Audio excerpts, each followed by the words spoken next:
Hey everybody, and welcome to our second episode of GovStar Live. Thank you so much for joining us. So to quickly orient you here, we've built this question randomizer, which will cycle through some questions and then land on one, and then we'll go ahead and answer them. Our topic today is actually AI. So we've invited one of our top engineers, Regina, to join us. And, the goal here is really just to have some fun, put ourselves out there and answer some relevant questions that people out in GovCon are thinking about. So let's jump right in. Nick, if you can spin the randomizer, we'll get started. Let's do it. I have the power.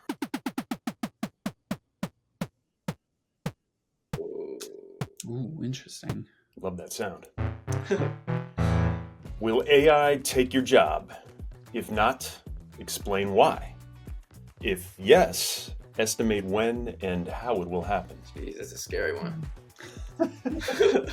I mean, I'll kick it off. Even just this morning, I was working on dependency version issues, and AI just isn't quite there in terms of untangling dependencies on one another. So I have a sinking suspicion that eventually it'll get good at that, but it's still ways off. So I'm going to go with no, it's not going to take my job. But if it does, we're still 5 years out. Nice. So we still need you, Ryan, is what Yes, you're saying. you need Right. for a bit, and Regina. I'll always need you, Ryan, no matter what.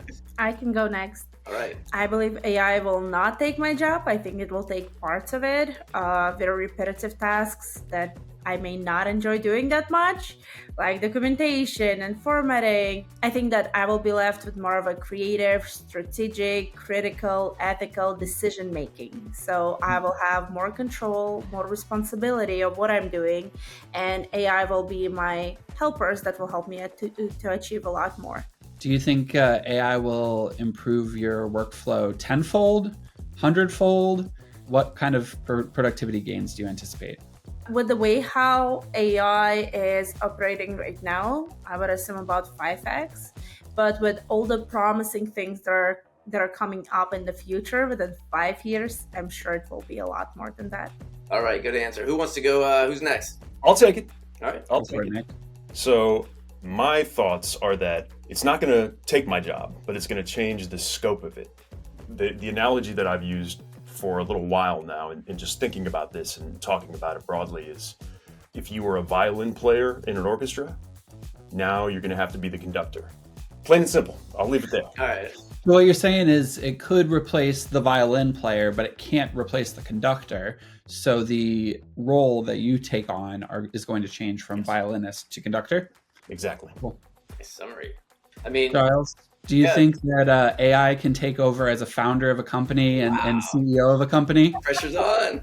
Look, sometimes when I'm using Gen AI, I feel like I'm touching magic. So I don't want to undersell how incredible the capability is. But I think that, my job as a CEO is to imagine a future that really isn't there yet, and then to inspire amazing, incredible people more talented than myself, to believe in that future and play an impactful role in realizing that future. So I would say leaders who can intentionally integrate AI into their daily workflows will win the next decade, but their fundamental role as a leader and as a visionary is still a very human capability.